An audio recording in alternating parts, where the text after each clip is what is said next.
What's up, guys? Welcome back to the CS2 Beginner's Guide. This week we're going to be talking about crosshair placement. So what is crosshair placement? Crosshair placement is the idea of looking with your crosshair. So instead of just running around like this, where you're obviously looking over here, maybe down here, but you just got your crosshair looking straight ahead. The idea of crosshair placement is to have your crosshair where you're looking at all times. This will make it so that if you come across an opponent, your crosshair will already be trained on them before you even register that they are there, allowing you to easily just pull the trigger, your crosshair is where it needs to be, and they'll drop dead. So crosshair placement should be used for pre-aiming angles. So if I were coming up mid as a terrorist and I suspect a player is going to be playing porch, instead of coming out like this, I would want to have the crosshair where he's going to be before I swing it. And you want to keep the crosshair at about head level. So when you swing and stop, your crosshair will land at the angle that you're pre-aiming, so you're ready to fire. This will be different if they're playing off angles, because obviously people are not going to hold the most common angles all the time. They're going to play differently in reaction to how previous rounds have gone. So when you're progressing, what you want to be doing is clearing all the angles one at a time. And you want to be keeping your crosshair placement good while you are clearing these angles. And ideally, when you're clearing angles like this, you don't want to expose yourself to multiple angles at once. You want to clear each angle one at a time, because if you just ignore all this and you just come out swinging and you're aiming pit, obviously I'm aiming way too high, I would be aiming like down here, but just for this example, if you just swing out here to be aiming at pit and then there's a guy at the bottom of stairs here or up on balcony and you're pre-aiming pit, all that's going to happen is you're going to come out here and there's going to be a guy up here. You're going to have to make a large adjustment. It's going to be difficult to flick that shot, and they're going to be aiming at you already, and they'll just be able to pull the trigger and kill you much faster than you can do so. So you want to be clearing angles individually, one at a time. And as the balcony player, like let's say you've just been holding this angle in here, waiting for somebody to swing around. Now, as you'll see with my crosshair placement right here, I'm holding it away from the edge, away from the corner of the door frame here, because oftentimes when players will swing to peek something, sometimes they'll just do like a little shoulder peek or a jiggle peek like this. But if they're committed to the shot, a lot of times they'll swing all the way out, and by placing your crosshair further away from the edge of the wall, it makes it easier. So if they swing out further away from the wall, your crosshair will be far enough that you'll have time to react. If you're just aiming right here, like this is only going to be good if they jiggle peek or if they peek and then stop right here. You're not going to have time to react if they run past your crosshair, and then you'll have to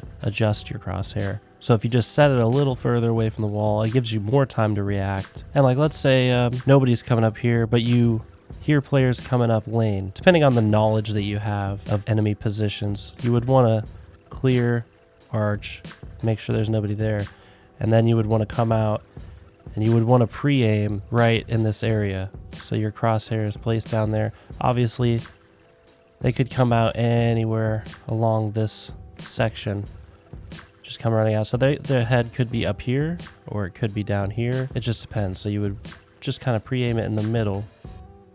But doing this would be a lot better than just like coming out like this and checking it, or coming out like this and checking it, because you're actually using your crosshair actively. You want to place your crosshair where you're actually looking with your eyes. And when you're holding angles like this, you don't want to just be static and standing holding the angle like this.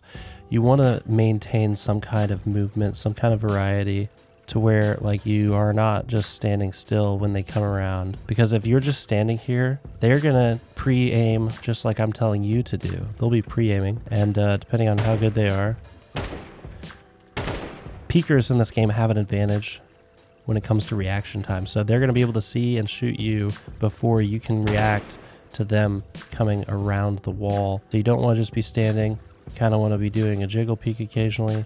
You could switch sides of the corridor keep your movement going. But you want to be very proactive with your crosshair placement. So like if you were playing pit, like you always want to be watching an angle of some kind. And when you're holding angles, you generally don't want to be exposing yourself to multiple angles at one time. Like if I were gonna hold here from pit, like I'm holding this angle at the truck from lane, but I could be peeked from up in apps. Somebody could appear, and that would be really difficult for me to switch and kill the person on time. Or there's this little sliver right here where if they were walking, they could just be walking up from moto, and I don't even know that they're doing that, and then I'm holding this angle. They could come through here. They could see me through this sliver and shoot me while I'm aiming here. So I've got 3 angles I got to worry about, and I can only aim at one. So you would want to change position and decide what angle you're going to watch one at a time. So ideally for pit, watching something like lane would be good. Occasionally checking apps, depending on how many players you have left alive, helping you out on A site. And when you do have multiple angles like this, you do want to be checking the other angles. Because like if you're just sitting here watching lane and you're the only one at A, you got a guy at B or something, a player could easily just walk up arches. They could be clearing site, looking for you. Then they could just hop up here, and then they're going to clear pit from up here, and you're not going to ever see it coming. You're just over here watching lane. So what you would want to be doing is, while you're watching lane, if you're playing A alone, you want to be watching lane, and then after a couple seconds switch, and then occasionally check moto like that, and then just keep it rolling. Just keep checking all of these positions, making it more difficult for you to be snuck up on. Now, when it comes to clearing angles, it really depends on what knowledge you currently have of the enemy team. If you don't know where every single last player is, you want to be checking all of the angles. So if I were coming up banana here, you know, I would be I would be pre-aiming this angle here on the edge, and then I would be just slowly clearing each angle until I determine that there's nobody here, including sandbags. You want to clear sandbags as well, because if you don't clear all the angles, and let's say you just run past and you smoke off CT, you're just continuing up to site, if there's a guy just hiding here behind sandbags and you don't clear him and you start going up towards site, if this player possesses any level of patience and play it smart, they're going to just wait for you, and then they're just going to continue waiting until they see more of your players emerge. Because by not clearing it but getting past safely, that is going to cause your teammates to just continue walking with you, because they assume you haven't been shot. They're going to think it's clear. They might even suspect that you've cleared the angle when you haven't. And this enemy player is just going to let you all walk up towards site, and they're going to wait till there's a couple of you there, and they're just going to start blasting. They may kill 2, 3, even 4 of your players, all because you didn't look right here. So you want to be clearing every angle, unless you know for a fact that, like if you know for a fact there's only 2 enemies left, they're both at A. If you know that for a fact, obviously you can just ignore that.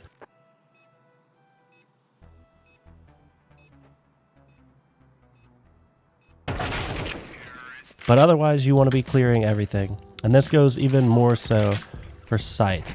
Like let's say your team killed a person on banana, and then they killed this guy over here at coffins approaching site. A lot of players at this point will just say site is clear, and they'll just start running on excitedly and just start planting the bomb. But you don't actually want to do this unless you know for a fact. You keep talking about a fact. You keep saying, I know for a fact. What fact? I have faith. You want to, even if you get 2 picks on B, you still have to clear site in order to be certain that there are not more players here. So even though you've gotten 2 kills, you would still want to come out, be checking, clearing each angle. And, once you've determined that there's nobody on the back of site here and you've got all of site clear, then and only then do you call to your team, B site is clear, plant the bomb. Because if you call it just based on how many kills you've gotten, that's when it's one of those rounds where this dude is just sitting back here in dark. He hears you start planting, and he just slides out, takes out the planter. And with the element of surprise, he may get 2 or 3 kills. So it's very important that you clear the site entirely before actually calling out to your team that the site is clear. But crosshair placement is very important when it comes to clearing angles like this, because you need to know how to aim the angle when you're coming around, and you need to have it at head height and just be clear in the angles like this with good crosshair placement. And you can also pre-fire angles, like if you know you're gonna pre-aim car here.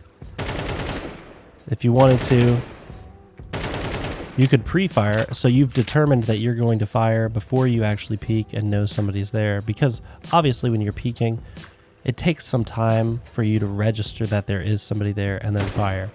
But if you've decided before you even peek that you're going to fire no matter what, then you know you can just fire as soon as you counter strafe. And if you have good crosshair placement, when you peek, you'll be aiming at the right spot. Obviously, there's some map knowledge involved in this equation. You need to be familiar with the maps. You need to know what positions people generally play, and you need to know how to pre-aim it. This will just come with time. There's no shortcut to that. It just comes with playing. But so just remember, while you're going around the map, crosshair placement at head level. Make sure you're clearing angles, unless you know where players are at for sure. When you have your crosshair trained on an angle, don't hug the edge of the wall. You want to leave a little bit of room, giving you more time to react. But these are the basics of crosshair placement. If you liked this video, give it a thumbs up. If you didn't like it, thumbs it down. Feel free to subscribe. Next week we'll probably be doing a video on positioning. I'm sure I'll do another one in between that. Just something quick. I don't know. That seems to be the thing that I'm doing now. I'll do a mini episode in between the more informative and helpful videos, because these generally take a little bit more time to put together. But that's all I got for you guys today. Thanks for watching. Y'all take it easy. Peace.